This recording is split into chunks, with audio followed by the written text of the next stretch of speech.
This online training is designed for teachers who are new to delivering International GCSE Physics specification.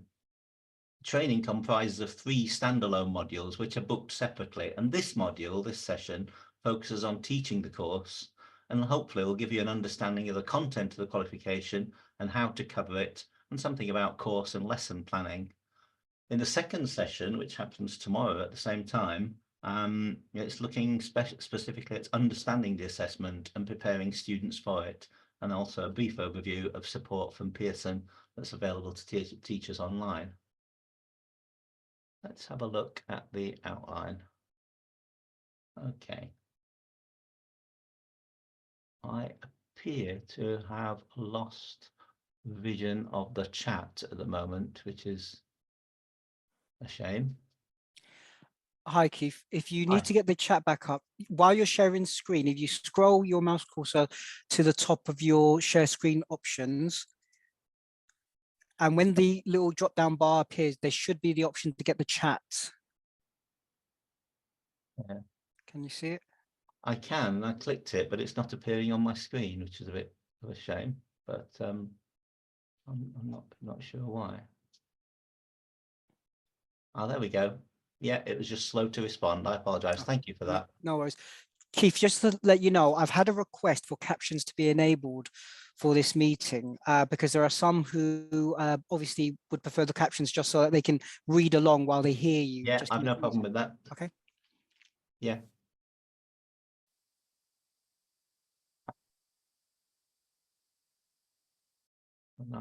I think the caption sort of auto converts my speech into text. I'll warn everyone that I grew up in Sheffield, which means I have a different English accent, and sometimes speak your word machines don't always interpret my words entirely right, and I do apologize for that. Let's have a go. Okay, let's look at what we're doing. During this session, we're going to look at how the qualification is arranged, to review the content of the qualification, to explore how to plan the course and lessons, and then, as I say, going on in future sessions, we'll look at understanding the assessment of the qualification and how to prepare students for that, and to look at some support that's available from Pearson. Let's start. Okay. We're the world's leading learning company, and as the UK's largest awarding organisation, best placed, we believe, to provide qualifications that are aligned to the British educational system. Our heritage stretches back over 150 years, and together we partner with schools, universities and employers worldwide, offering world-class, globally recognised qualifications to over 3.5 million students a year. We're the trusted and recognised qualifications partner to over 6,500 schools, colleges and employers across the world. We mark over 10 million exam scripts on behalf of the UK Department for Education each year, and we operate in 70 countries worldwide. Some of this is just a basic introduction to people who are new to Pearson, because this is intended, really, this course, for people who are new to delivering the international spec. And you might be new for a number of reasons. It may be that your school or your centre has just taken up this specification.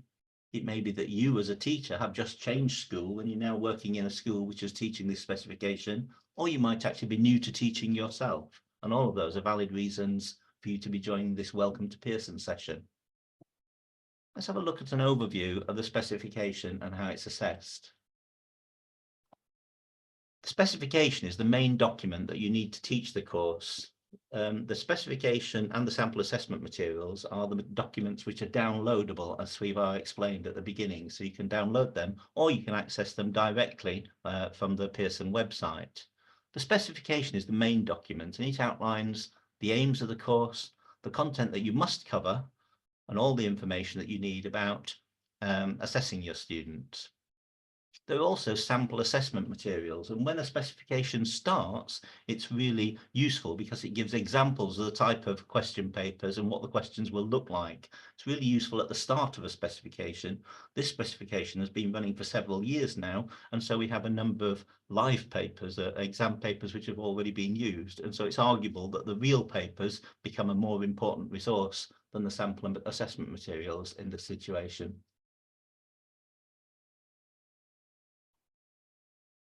Using the specification. Content is arranged as 8 topics. As a minimum, all the bullet points in the content must be taught. The word including in the content helps to specify the detail of what it is that must be covered. Examples. Throughout the content, we've included examples of what could be covered or what might support teaching and learning. It's important to note in these cases that centres can use other examples. Practical investigations are included as specification points in italics, and I'll show you that an example of that in a moment. And referencing. Specification statements that are bold with a P reference relate to content that's only in the International GCSE in Physics, not the Combined Science Double Award. So this is a page from the content section. So you can see it's from the magnetism area. And if I think if I click a couple more times, you will see arrows. Here you go. You'll see that as the practical investigation is identified in italics, for example, 6.6 there is a practical investigation. And the items 6.9p, 6.10p, 6.11p are all areas which appear in the physics only, the single science physics, not in the double award science, the combined science. So the two areas are distinguished in that way within the specification. We're the only exam board to offer the choice of modular or linear routes for students taking international GCSE qualifications. If you're happy with the linear approach, there's absolutely no pressure to move to the modular route. The linear international GCSEs will continue to be offered, and they're taken widely by students around the world. However, and this is a relatively new option, if you believe the modular route will be of benefit to your existing students and could help you to attract more prospective families to your school, we can support you in moving to a modular route for your selection of subjects. You can see in the modular route, unit assessments can be taken over multiple exam series, and grades are calculated on raw marks, which are then converted to a uniform mark scale. Students can resit individual units in any exam series, and once a student has all their unit results, they can cash in those results for their grade. In the more traditional linear route, assessments for all units are taken together in one exam series, and grades are calculated on the raw marks only. Students can resit assessments for all units together in one exam series, so you can resit the whole lot, you can't resit individual parts. And the grade that students receive are calculated at the end of the exam series in which they sat their assessments. If we have a closer look at what's in the two papers, the modular and linear approach contact the same content, but the modular approach breaks the journey into 2 units with an exam at the end of each unit. If you're already offering Pearson Edexcel International GCSE Linear, this will continue to be offered and remain exactly as it is at the moment. So students who are taking the linear approach will have studied all the content before the exam. So our linear specification is structured in a way where all the topics can be assessed in both exam papers. Exams on both routes contain a mixture of different question styles, and that includes multiple choice questions, short answer questions, calculations, and extended open response questions. It says in documentation that a calculator may be used in the examinations, but as a teacher myself, I would strengthen that to say a calculator must be used. It's essential that you encourage your students to use a scientific calculator, and one that they're familiar with in all of the physics exams, or they will be seriously disadvantaging themselves. You can see that the topics that are included are forces and motion, electricity, waves, energy resources and energy transfer, solids, liquids and gases, magnetism and electromagnetism, radioactivity and particles, and astrophysics. The linear paper 1 is a 2-hour written exam. Modular examinations are 1 hour 40-minute written examinations for each one. Looking at paper 2, the linear is a 1 hour, 15-minute written exam. And again, the modular papers are 1 hour, 40 minutes. You can see how the breakdown of marks is slightly different between the two routines. And the linear paper 2 assesses all of the content, including content that is in bold and has a C prefix. So in other words, including that material, which is at students who are doing the single science physics. Again, questions may come from any topic area across the specifications, the 8 topics that I just outlined. Bold statements cover some topics in greater depth.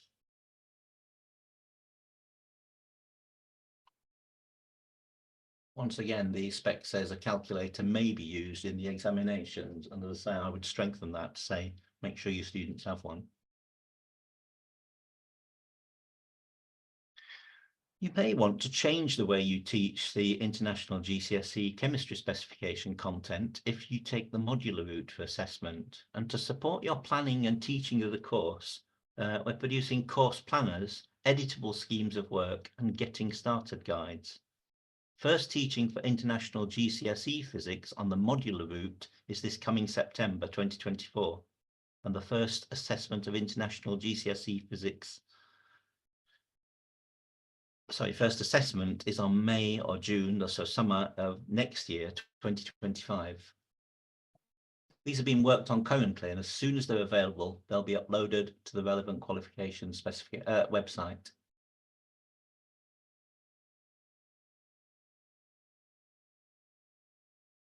About a little note about resits for the modular International GCSE. Learners can resit any unit, irrespective of whether the qualification is to be cashed in. If a learner resits a unit more than once, only the better of the 2 most recent attempts at that unit will be available for aggregation to a qualification grade. Results of units will be held in Pearson Edexcel's unit bank for as many years as this specification remains available. Once International GCSE in chemistry, the modular chemistry, has been certificated, all unit results are deemed to be used up at that level. These results can't be used again towards a further award of the same qualification at the same level. It might just hit my doorbell. That's just because the parcel is being delivered. Okay, don't worry about it. I think it's someone just letting me know that they've put a parcel at the front door. Hello, Keith, can you hear me? Yes, I can hear. I have a question. Is it all right if I ask it right now, or shall I wait? Yeah, go for it. Okay, the question is that, is there a duration in which the modular has to be covered? Like, for example, for linear, we have to cover it in like 1 or 2 goes. But for the modular, is it like 2 years, 4 years, 5 years, like a certain duration in which the student has to cover? I'm not sure what the timing out is. I'd have to refer you to the specification itself. I think because they can resit, but there's kind of there's a sell-by date on the module. So as I say, I don't think you can carry on holding on to them indefinitely, but I'm not sure what that length is. As I say, that's just being developed at the moment. So I'd have to refer you to the subject advisor, Irene, and I'll give you contact details for her later. I'm not absolutely sure. Okay. Great, thank you. Okay, no problem.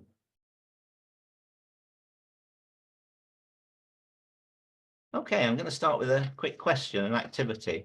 I'm going to invite you to answer this in the chat. Okay, I mean, there are about 20 of us on this call, and if we all try and answer orally, it's going to sound like we're in a washing machine, I'm afraid. So I'm going to invite you to answer this in the chat. Here's the question. What's on screen there is part of a question from paper 2. And the question is, what parts of the content, which specification points are being assessed? So you'll need to refer to your specification, the one you've just downloaded or the one you already have, to be able to answer this. Which part of the content, which specification point, you only have to put the number of the specification point or points, are being assessed. So here's the question. 2 students use this method to investigate sound from a moving source. Student A connects a piece of string to a buzzer. She spins round so that the buzzer moves in a horizontal circular path. She spins round at a slow speed and then spins round at a high speed. Student B stands several meters away from student A. Okay, so you can see what's happening here. The sound heard by student A is different to the sound heard by student B. Discuss the differences in the sounds heard by student A and student B. Okay, be clear. I'm not asking you to answer this question, but rather to put in the chat, which specification point do you think is being assessed here? I'll stay quiet for a moment or two while you have a look at your specification and type your answer into the meeting chat.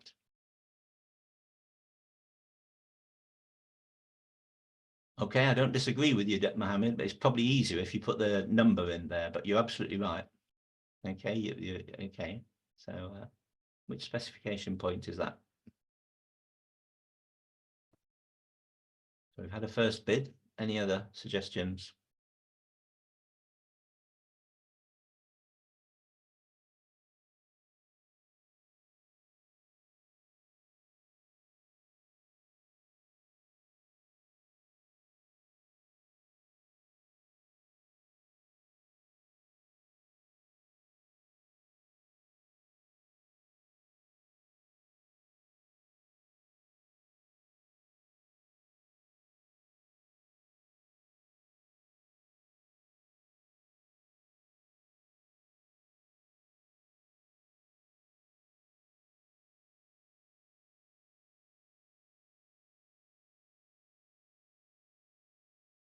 Any more for any more? Any more bids for a specification point?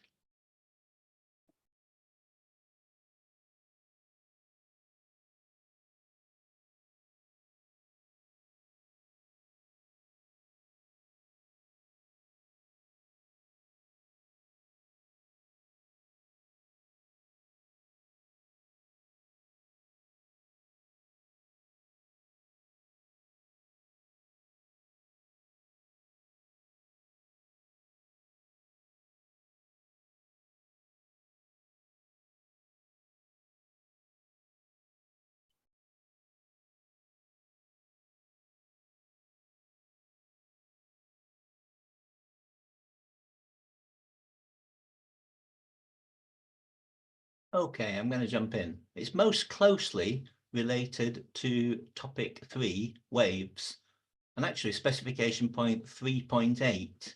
3.8 says, explain why there is a change in the observed frequency and wavelength of a wave when its source is moving relative to an observer, and that this is known as the Doppler effect. So absolutely bang on. That's what that question is asking about. The source is moving relative, at least to student B, and so they hear a different sound when it's swinging towards them than they do from when it's swinging away. But as Mohammed actually correctly said when he put his words in right at the beginning there, he could also argue that it's related to topic 8, astrophysics, because the Doppler effect also comes up in 8.15, 8.15p, says, describe that if a wave source is moving relative to an observer, there'll be a change in the observed frequency and wavelength. And obviously in that case related to light waves, redshift, as opposed to the sound waves that we're seeing. So you could argue that the question could be tackling both specification point 3.8 and 8.15. It's not really a trick question. The example does come from paper 2, you said that on screen, which means that either specification point could be being addressed.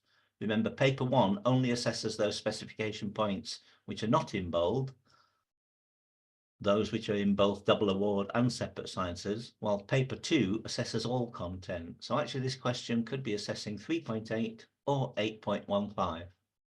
Well done, clap yourself on the back if you got either of those. Okay.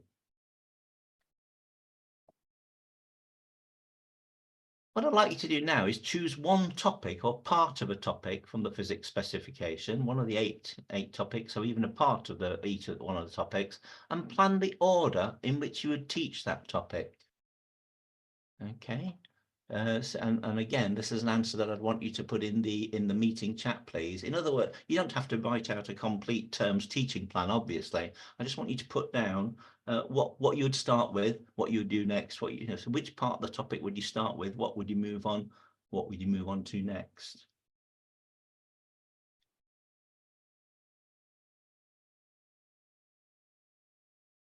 obviously there are some things that you need to teach before others, so that because students are building their knowledge on earlier, so there is a definite order to teach things, but there isn't just one order. So I want you to choose a topic. It can be any of the topics, and say, what would you start with? What would you do next? What would you move on to?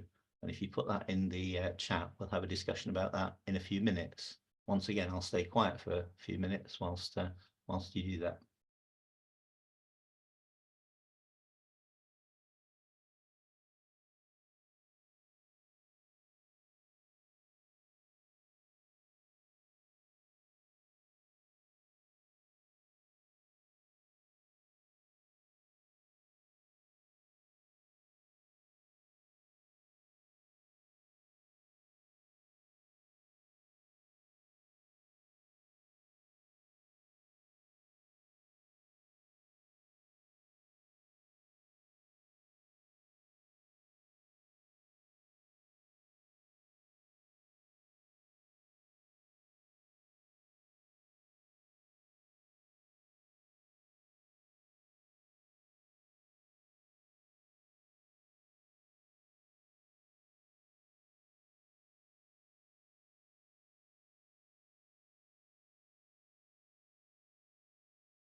I guess it will probably be obvious from your answer, but you might need to specify which topic it is you're talking about in your answer, so it's clear which topic you're giving the order for.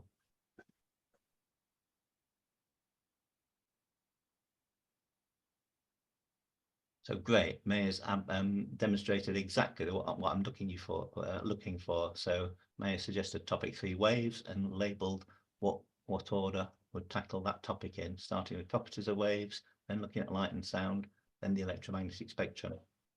I'll stay quiet for a bit longer whilst other people put in their suggestions.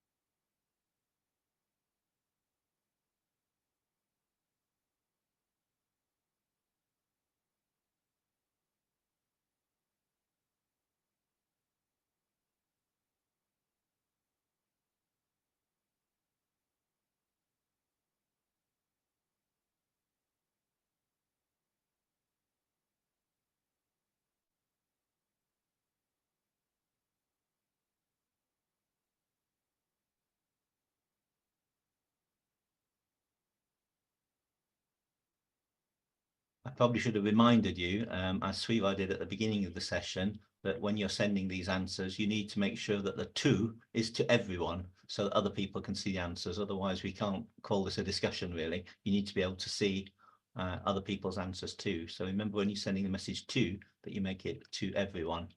And then when you're looking at other people's answers, you can just use the scroll bar on the right to scroll back through other people's answers and see what they've put too. So we've had suggestions on the waves topic, density. Students can be taught about common properties of waves before teaching sound and light. Yeah, so kind of agreeing with what May said there, I think. Density and pressure, which order would you teach those in?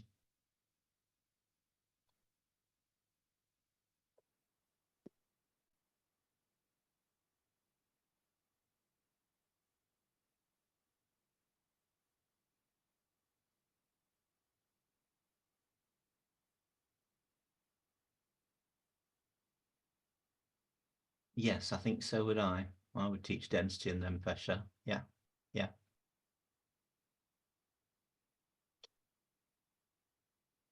Okay, thank you for those contributions, and do please keep adding them in. I'm not cutting you off halfway through. I just want to move us on. The point I want to make really is I was hoping, and I'm really pleased that no one has, you wouldn't just say, oh, follow it as it is in the scheme of work, or follow it as it is in the specification, because although the specification is laid out in a kind of logical order, it's not intended to be the necessary teaching order. You don't have to teach topics in the order in which they appear in the specification. or the order in which they appear in the online scheme of work, or the order in which they appear in the textbook that you're using. Okay. What you do need to do is think about which order to teach them in, and that might differ from one cohort of students to another. If you know your students, if you taught them previously, you know what their background knowledge is. If you don't already know them, or even if you do, it's sometimes useful to start a new topic by doing a kind of brainstorm with the students and finding out what students already know, what their misconceptions are, what they know, what they need to know, you know, perhaps by getting them to draw a mind map or something, but, you know, it thrashes out what they already know and gets them thinking about the topic. And that can often lead into a sensible order of teaching the topics. You don't have to follow the order in which they are in the specification. The scheme of work that's published on the website, which we'll mention, does it in the order of the specification. But I say that's not necessarily the best way in which to teach it. You have to decide for yourself what you're going to teach first, what will come next. And that's a definite decision to be made. Obviously, some things have to follow others because students need to know some building blocks before they can build on to knowing the follow-on information. But you do need to consider it, and consider it in the light of your students and what you know about them. Thank you for that.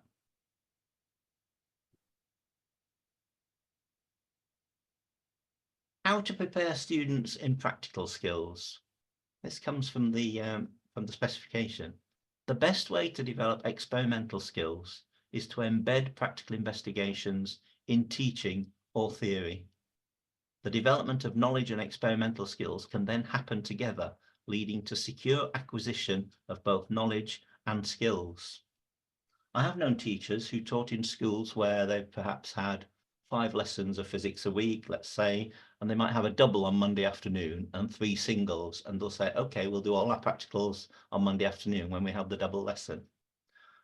And they religiously plough through doing practicals on Monday afternoon, whether or not they're in any link to the topics that they're teaching in the single lessons. And I understand the practical reasons for that, but I think it's a mistake in terms of developing the students' understanding. It's much more useful if students are doing experiments alongside the theory that they're learning, and sometimes as a way of learning that theory, so that they develop the understanding together, seeing the concrete examples in the practical situation, in the experiments, and understanding the theory that goes along with them at the same time. Our practical investigations are embedded within section 2 physics content as specification points in italics, as I demonstrated earlier, and the skills that are developed through these and other practicals will be assessed through the written exams. There are also practical activities in the appendix, and I do encourage students to have as much practical experience in the laboratory as they can. It does definitely show in students' answers in questions if they've experienced the situation they're answering in practical experimental settings. And equally, it shows when students haven't had any practical experience, that they don't fully understand what the situation is. Here's an example screenshot of part of the specification content in Unit 6, magnetism. And you can see how it shows the practical investigation here at point 6.6 identified in italics within the content.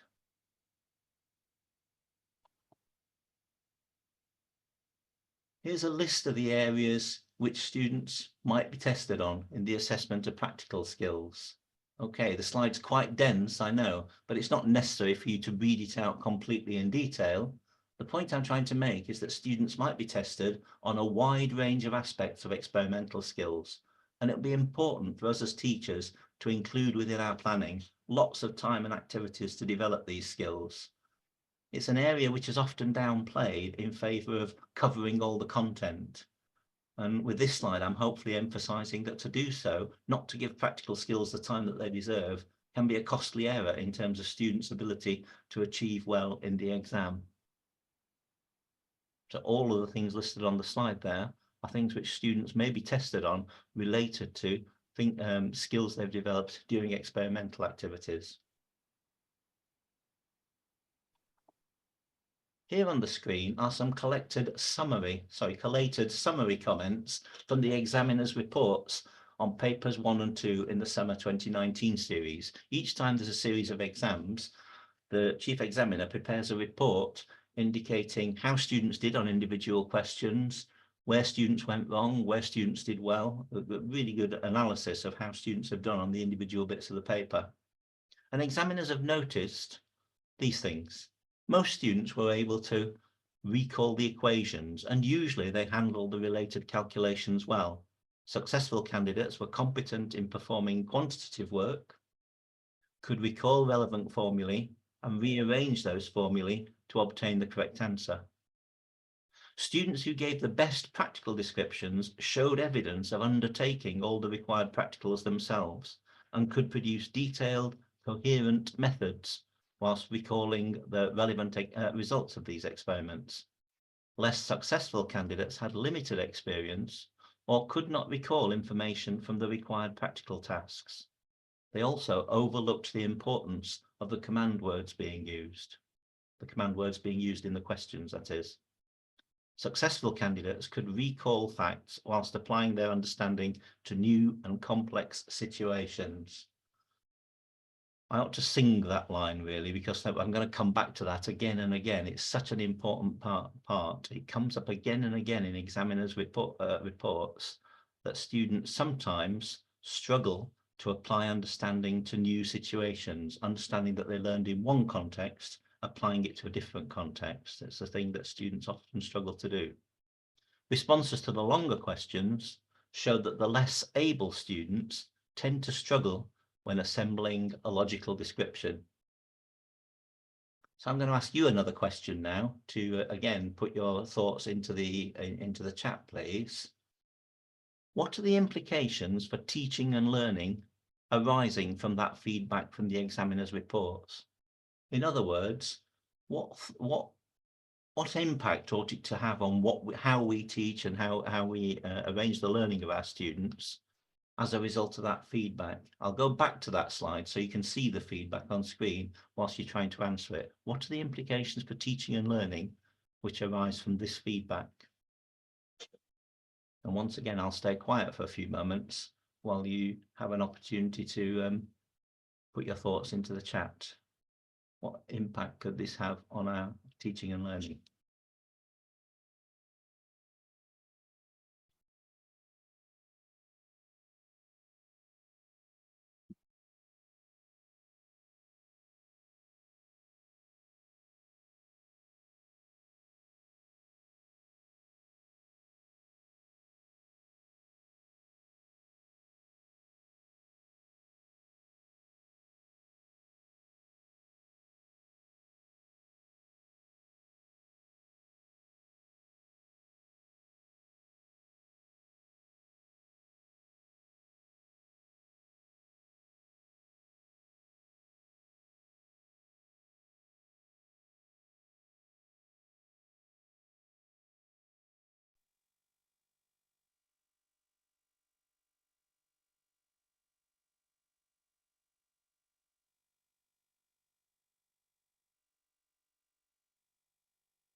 Okay, just picking up on some of the comments coming in. And perhaps teachers should integrate the practical sessions or learning objectives into the course in a way where it's not seen as a checklist practical to be done, but rather to understand the science and logic behind it.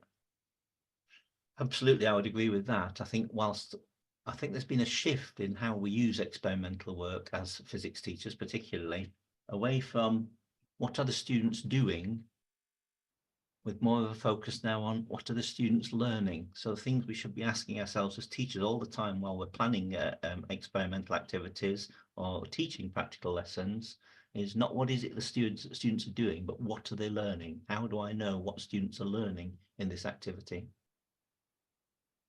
Mohammed has said, as a teacher, I would focus more on those topics about which the examiner said the students face difficulty in applying the idea on extended situations. Yeah, absolutely. When I first started teaching, I often used to think these examiners' reports were written for somebody else, the school's exams officer or my head of department or something. And it was only when I was later in my teaching career that I realised actually there's gold dust in there. It's really important information for me as a classroom teacher because it's saying exactly what Mohammed has just suggested. It shows where students face difficulty, which are the topics they find difficulty with, where should I be spending more of my time, making sure they don't have those difficulties. Lakshmi has said, doing practical can help students relate to the topic more and apply the learning on extended situations. Yeah, and that can be true. It doesn't have to always be a full assessed practical. It doesn't have to be a full practical lesson. Sometimes a short 10-minute activity or a short practical can be really good at getting into students' heads. This is how this situation works. And sometimes that can be a quick demonstration, a quick practical activity, or a quick measurement. It doesn't always have to be a full practical. You can have a lot of small practical activities, and it really helps students, particularly students who struggle with abstract thinking, to see the thing happening in practice. Sultan Amin has said, I think from the following feedback, we should train the students not to be limited to memorizing how the questions are being given in previous question papers, but to analyze and give conclusions. Yeah. Teach them how to analyze questions and command words in the question. I think the command words thing is absolutely essential. I know I'll be mentioning it in tomorrow's session on assessment as well. But it's really important that students recognize how important the command word is in the question, because the key is not what is the question about, what the topic is it about, but what is the question asking me to do? And the command word is key to that. Absolutely. Focus more on questions out of the box so the students can try to practice to use content they've studied in a different question setting. Bang on. That's back to the thing I was highlighting and singing earlier on, isn't it? Students really struggle to apply learning from one context to questions set in a different context. And you know it's going to happen. The examiners are required to ask questions which put the question in a different context. So you know these questions are going to come up. So it's really important to get students to practice to be able to apply content learned in one way to a question in a different context.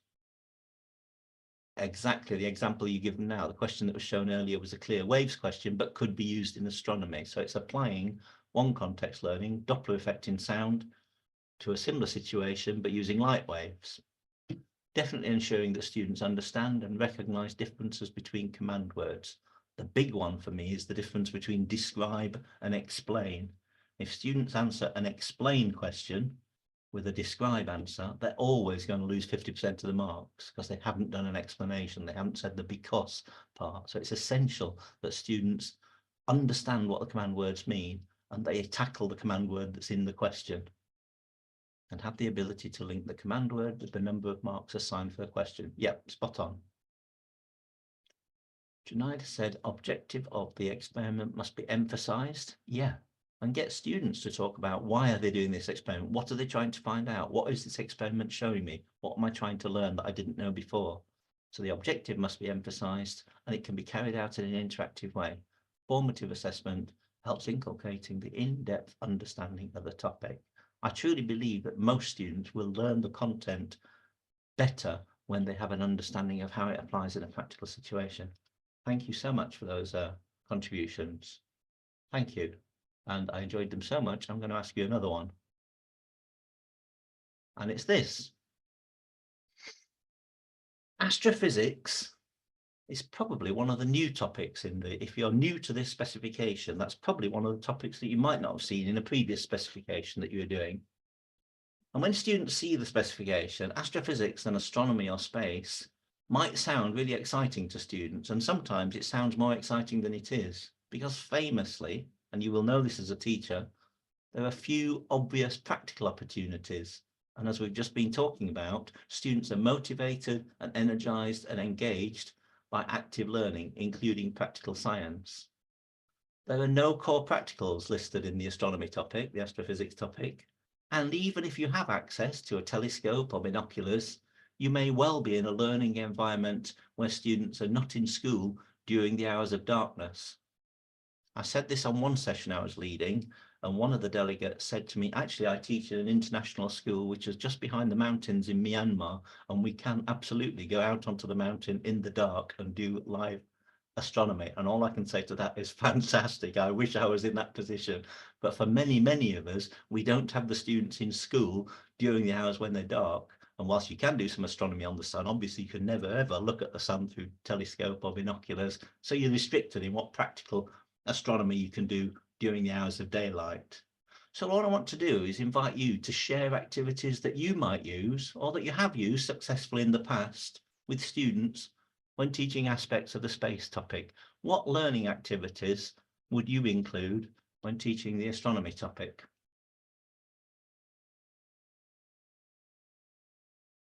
As before, I'll stay quiet for a few minutes while people put their thoughts into the chat box, please. What activities have you found useful when teaching space, solar system, astronomy, all those sorts of things?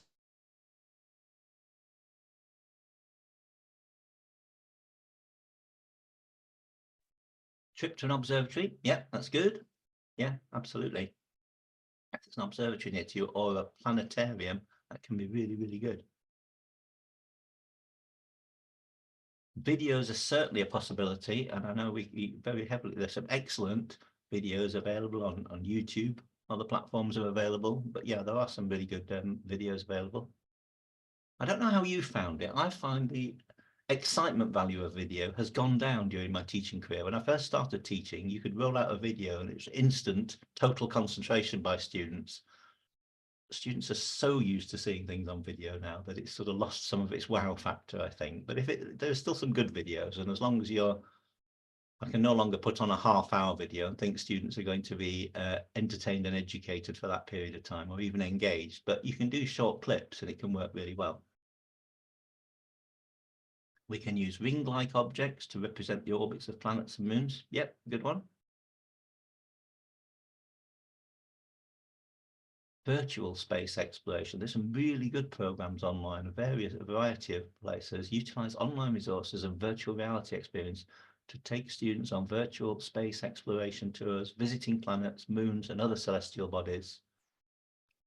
As it's a new topic for me, I would kind of attempt to turn it into a flipped classroom, where students are doing some of the learning beforehand and bringing that in, gathering information from the students about the areas of interest for the students. I guess that's true for many of us, because many of us may not have had experience of learning this topic in our own physics education, let alone teaching it to students. So it's well worth considering what activities we might include within it. Yeah, thank you for that.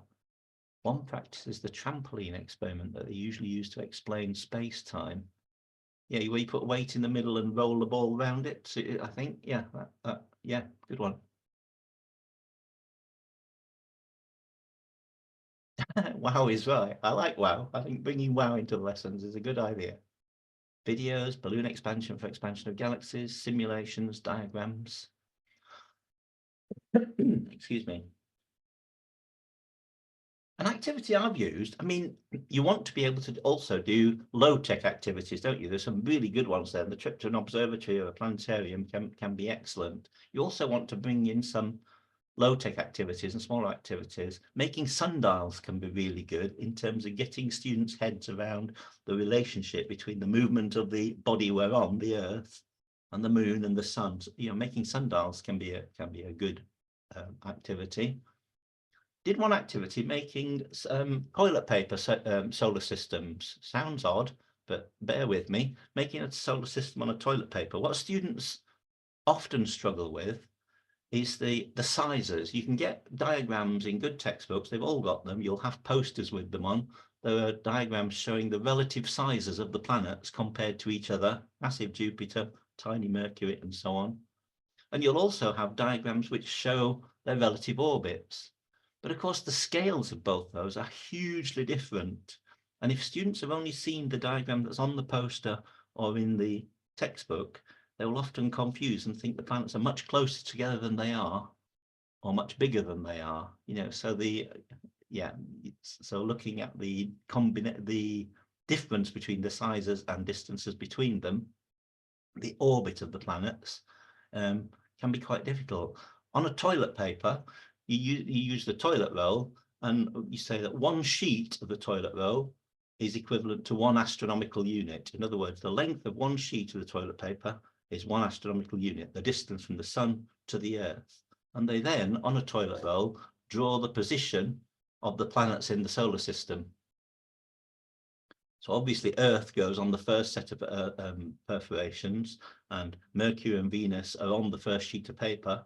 Mars is about 1.5 sheets further on than Earth, but then they place Jupiter and Saturn and the outer planets, and Neptune is something like 20 or 30 sheets further out. So you're rolling out across the whole floor of the laboratory. And it's really good in getting into students' minds why it's possible to see Venus and Mars and Jupiter and Saturn with the naked eye, because they're close enough or big enough to be seen. But to see Neptune or to see Uranus and so on, you need a telescope, because they're so far away, even though they're big, and it gets an idea of the size. A really simple, cheap way of getting sizes. When we've done it, we've then blue tacked the toilet paper solar systems up on the wall, and it's really good to keep referring back to when we're talking about the size of space. With an able group, once they've done their solar system on a toilet paper, you can then say, okay, how many sheets to their first star? And we're not talking sheets, and it's a number of rolls, of course. It's much, much further. Just in terms of getting the sizes, the relative sizes into students' minds, it can be really useful. Daneda said, understanding the moving galaxies by using balloons, putting dots. When we blow air, the dots moving away. Yeah, really good. Using the NASA website, which brings me on to what I want to say next, which is that there is support available. You don't have to make this all up yourself. A deeper dive into the resources that are available on the Pearson subject website during session 3 will include a link to this booklet, which is freely downloadable. It's the International GCSE Physics Topic Guide Astrophysics. I think recognizing the fact that many teachers struggle to find practical activities, there's a topic guide which includes some of these. As I say, it's freely downloadable from the website, and it has a guidance on a few activities itself, but it also includes some links to good websites where downloadable student teaching and learning activities are provided. I've shown a few of these on the slide. The Association for Astronomy Education, AAE, is the website there. The NASA website is excellent, some really good high quality resources on space, both videos and images and tables of data. RAS website, Royal Association for Royal Astronomical Society website. The leaflet on gravity relates directly to this topic, and there's a website link there. I'd also point you to the Institute of Physics, IOP website. It has invaluable resources and a wealth of student activities on this topic and other topics, which are freely available online and downloadable to support physics teachers. So there is help out there. Don't feel you've got to make it all up by yourself.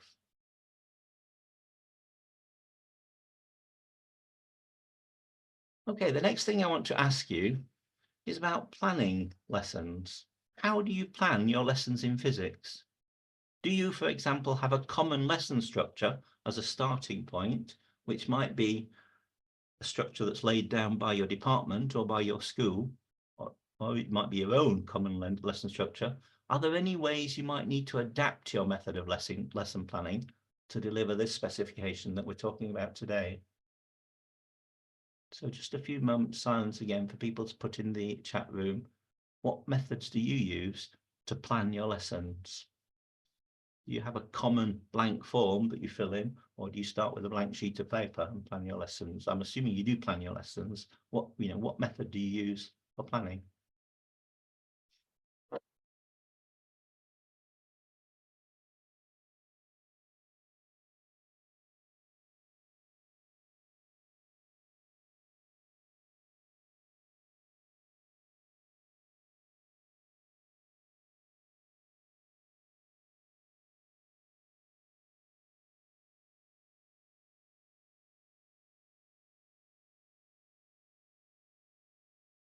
Let's just make this a fairly short activity. Then we'll move on to the other information. Daneda said there's a template by the department. It's flexible for adding in details. Lesson plan idea is on that template. Yeah, I think that can be really useful. Sometimes I think people think it's restrictive when a department lays down a plan, but it can be really, really useful. In our school, we plan the lesson the way we like. It's flexible. Yeah, yeah.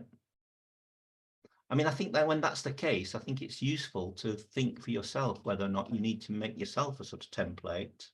I mean, the reason I think a template can be helpful is that you don't have to fill in all the boxes. It's not an application form for something. You can choose to use the boxes or the areas as you wish, but it reminds you to touch all the bases. If on there, you know, you've got boxes for what activities are the students going to do, what questions might I ask, what are my aims, what's the prior learning, what did we learn in previous lessons that relates to this, how does this lesson's learning fit into the bigger picture of the topic?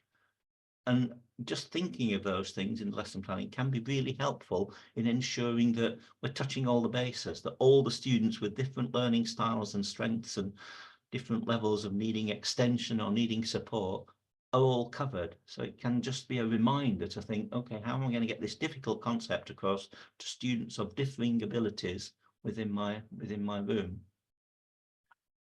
Next year said we have objective, starter activity, prompting question on the topic, and then the topic discussion or activity.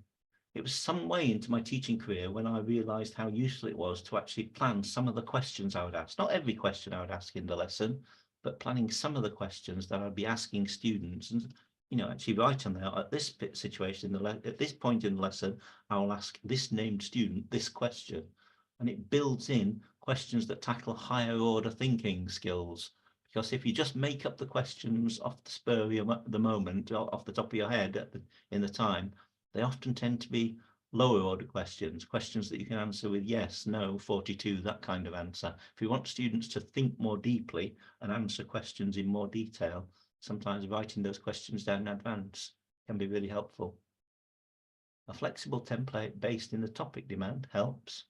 As I say, it can be really useful if the departments sort of think about the lesson plan, can really help support one another, because of course then you can share lesson plans and share good ideas, and not necessarily just copy them, but share good ideas. This has really worked in a lesson.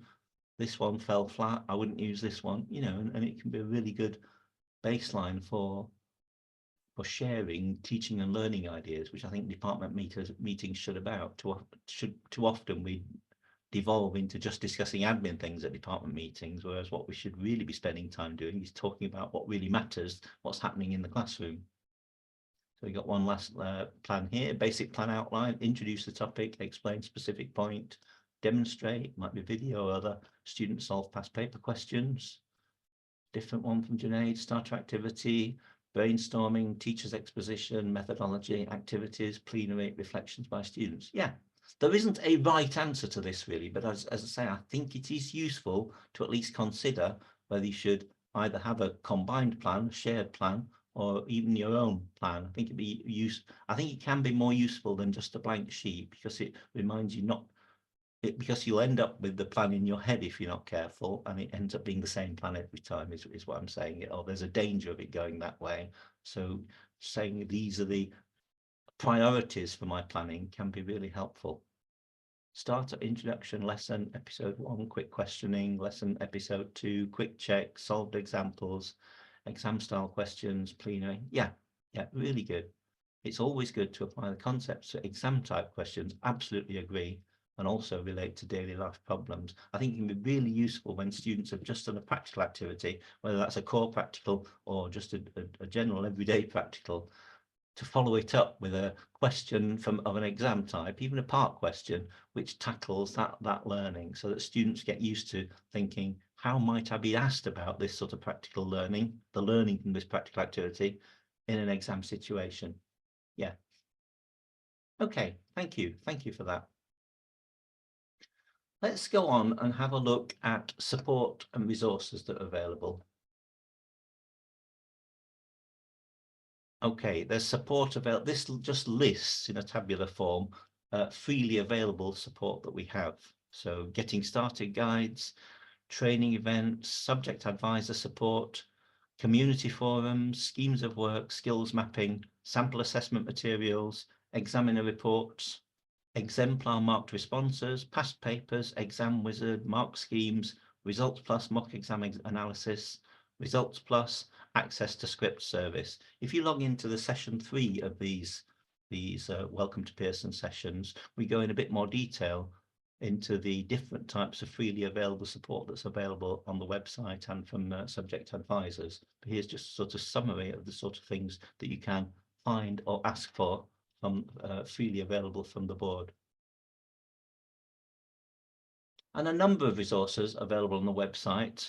You can see here there's a screenshot of the website, and where the arrow is pointing there towards course materials, you can see that on the live website, these will be hyperlinked, so you could click onto specification and sample assessments, exam materials. You see the 124 of those available, so you click on that, it leads you onto the next page. Teaching and learning materials, so you can click on through the links and find them, and there's a page like this for every subject. But since we're here discussing physics, here's the International GCSE Physics head page, and you can see that there are links to these various documents that you can download freely from the website. The teaching and learning materials can be a really useful place to look, particularly if you're tackling a topic for the first time. That's where you'd find things like the astronomy topic teaching guide, but also other resources which can be really useful. And we're continually adding to this bank of materials, so it is worth going back and having a look. How do I make sure I cover all the content?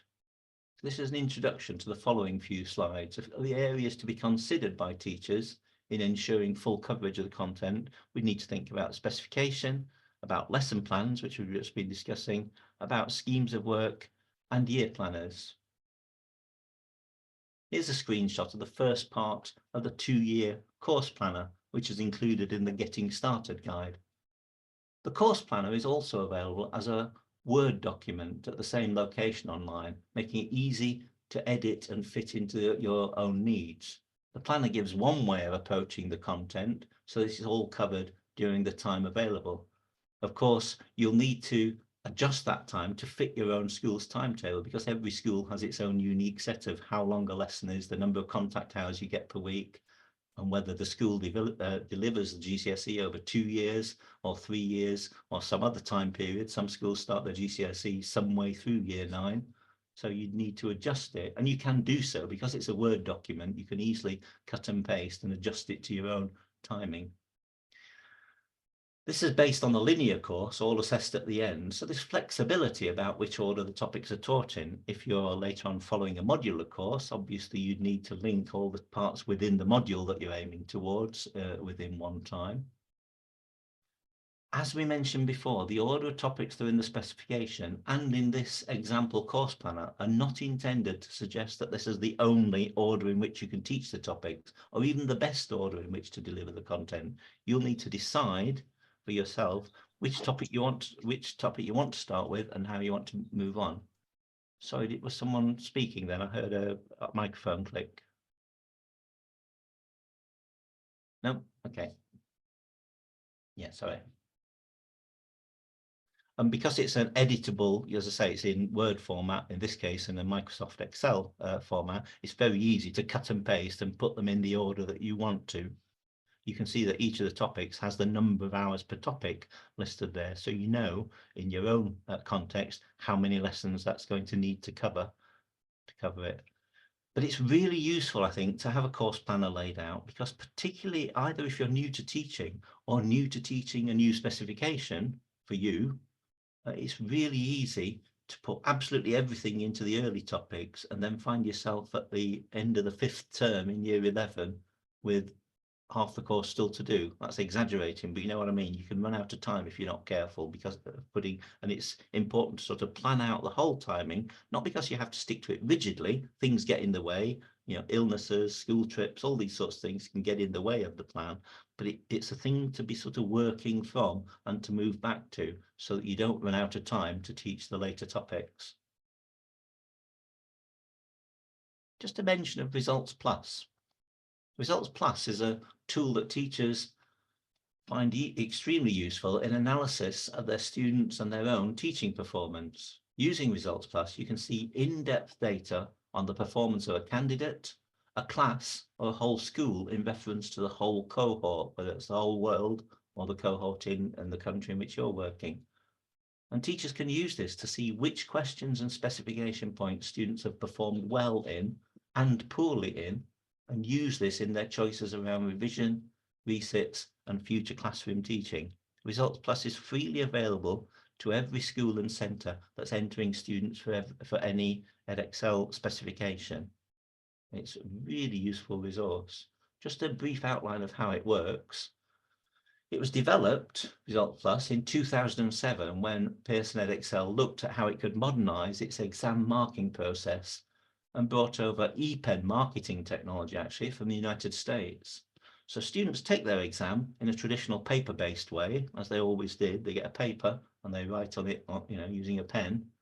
But rather than those papers being bundled up and sent off to a marker, instead they're sent first to a central processing centre and they're scanned in through a series of machines. Electronic copies of their students' answers are then sent electronically, emailed to examiners. And this means that particular questions from the same paper can be sent to different examiners to depend on their expertise. So one student's paper might be being marked by 7 or 8 different markers specialising in their own question, and they're marked on a screen digitally. That then provides an enormous amount of rich digital data, which goes back to produce the students' grades, but also is consolidated into this central system, which you can access under Results Plus. It allows you to see by specification point, for example, how the students in your school are doing compared to other students on that same question. And really, it tells you where the bodies are buried in your teaching and learning. You can see, which are the topics you're teaching really well, the topics where your students tend to be doing better than the average, means you're teaching those areas really well. You don't need to spend lots of time revising the way in which you teach that. It's working. Instead, you can focus your time on improving how you teach those topics where your students are doing less well than other students. So it's a really good area for departmental development and individual teacher development. It tells you where your teaching is working and where it isn't, and so it can really help to focus school development. Let me just mention another tool that's also free to all centres entering students for any Edexcel papers. It's Exam Wizard, and it's a tool that teachers find useful in producing exercises and past papers for students for use for study or in classroom tests. It uses questions from past papers, so the bank of potential questions increases with each time there's a new series of papers, it's added to the bank, so there's an increasing bank of questions. And it means you can produce bespoke questions or question papers depending on what teachers are selecting to test.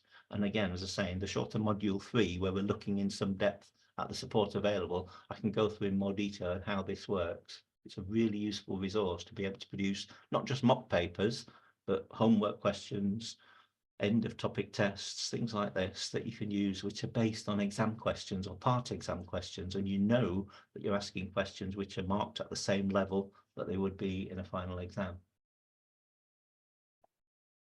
The Access to Script service, again, is a free online portal, and it allows teachers to access electronically marked exam papers. So on the day that the marks come out in August, you can access your own students' marked papers free of charge. It's available free for all qualifications and is accessed through Edexcel Online. So the scripts don't have examiner annotation on them, but it does have marks question by question. At the moment, Pearson Edexcel is the only awarding organisation to offer this service free of charge. You can use the Access to Script service alongside Results Plus that I just mentioned, and using them together can help you identify topics and skills where your students could benefit from further learning, helping them to gain a deeper understanding of the subject. Find out more about the Access to Script service by going online and having a look at the user guide that takes you through the process step by step. You can access the scripts and read them on screen, or you can download them as PDF files if you want to use them. Mention of an additional resources that's available. Curriculum match student books with active books are available, and teaching hubs. So these are paid for resources that you can add as well. And if you want to find out more about those, look online at the event, at the information, or contact the subject advisor. Pearson published resources. These are designed for anyone following the latest Pearson Edexcel International GCSE, teachers and learners who want the best preparation for exam success and progression to A-level, international baccalaureate diploma and BTEC. They're specifically developed for international learners. For the globally recognised 9-to-1 grading system, each student book provides 3-year access to an active book, a digital version of the student book, which can then be accessed online. When you get the book, there's a code inside it so students can access the digital version, which gives them access to interactive resources. Biology, chemistry and physics are supported by the new Teaching Hubs platform, which is designed to save teachers time and help them deliver high quality lessons. Online teacher resource packs provide further planning, teaching and assessment support, both for the single science award and double science award resources. And each of them embed transferable skills which are needed for progression to higher education and employment. And they're reviewed by a language specialist to ensure that each of the books are written in a clear and accessible style. You'll be aware, obviously, that Pearson is a publisher as well as being an exam board. But I do need to add the rider that you don't have to buy Pearson textbooks in order to deliver a Pearson Edexcel specification. We believe they're good and they cover the content well, but you don't have to. If you've taught a previous specification, a different specification, and you've got some resources, some textbooks, some worksheets that you're really happy with, you don't have to drop them all in the skip if you switch to an Edexcel. As long as you check that they're covering the content at the right level, you can continue to use resources that you're happy with.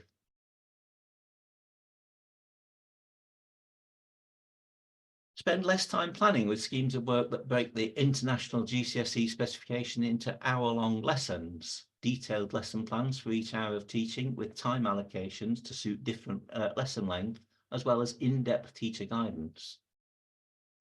They can deliver great subject lessons with a wealth of front-of-class resources that are linked in the lesson plans, including interactive exercises, animations and videos, plus an overview page containing all the top-level information about the lesson, as well as links to the textbook. With lesson plans giving partially scripted instructions for communicating new learning points and correcting misconceptions, and interactive exam prep resources ideal to further illustrate complex concepts and consolidate learning. We believe that using the teaching hubs can provide complete coverage of all guided teaching hours and can be used for live teaching as well as advanced preparation, which can save you planning time so you can spend more time teaching. I mentioned a couple of times during this session, subject advisor. This is Irene, the science subject advisor. She is an absolute goldmine of information about everything to do with the science specifications, and she is your go-to person to find out anything, any questions about the specification or changes within it. If she doesn't know the answer herself, and in my experience, she does know 80% of them, if she doesn't know the answer herself, she will direct your question to someone who does. She will know someone within the exam board who does. So please, as I say, we'd always give you details of our subject advisor at the end of the presentation, but it seems fitting that we mention Irene here. It's very easy to contact Irene. You can see the contact there, the email, or directly through the website. And if she can't get back to you immediately, she'll respond as soon as she can. It's well worth, I think, signing up to the email update service that Irene and the other subject advisors offer. You submit your email and she will automatically include you in any issues about changes or relative date changes or information changes to specification. Obviously, the content of the specification doesn't change on a regular basis, but details, administrative details, deadlines, all these sorts of things can. It was really, really useful during the time when the pandemic was sweeping the world with COVID-19, and different areas had different exam conditions imposed upon them because of the regulations for when people could be together and not. It was really, really useful to keep people updated as to what were the current regulations and date changes and coursework deadlines and all these things were changing on a regular basis, and save people having to keep scouring the website to think, am I still doing what I thought I was doing? the email update was used to do that. And you can sign up to the email update simply by contacting Irene and asking you to put her on her list.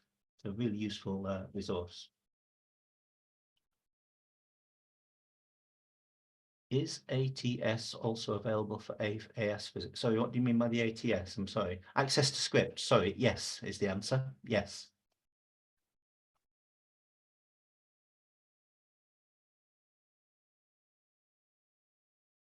Okay. We've come to the kind of formal end of today's presentation. I hope you're going to be able to join us for tomorrow, where we look in some depth at the assessment, the different types of questions, the ways in which the physics course is assessed, and how we prepare students towards those different types of assessment. We've kind of finished the formal part of today's session. So just before I go, I'm going to invite you don't have to share this, but to think of 3 things you might try or do differently as a result of ideas that you've discussed today. So just review in your head things that we've covered today. Are there any things you want to look at more? And I would invite you to share in the chat box 1 thing that you'd like to do as soon as you return to your classroom or department. So 1 thing we've talked about today that you might want to try out for yourself or find out a little bit more about. And we have a little bit of time left. So I'm going to, as I say, finish the formal part of this session, but stay open for a while for any questions that you might want to put into the chat, and I'll try to answer those questions as best I can. If you don't have any questions, I would say you're free to leave and sign out now, and enjoy the rest of your day. And I hope, as I say, that you're able to join us again for tomorrow's session on assessment. But thank you very much in either case for joining us. And so I will stay online for a little while to try and pick up any questions that people might have.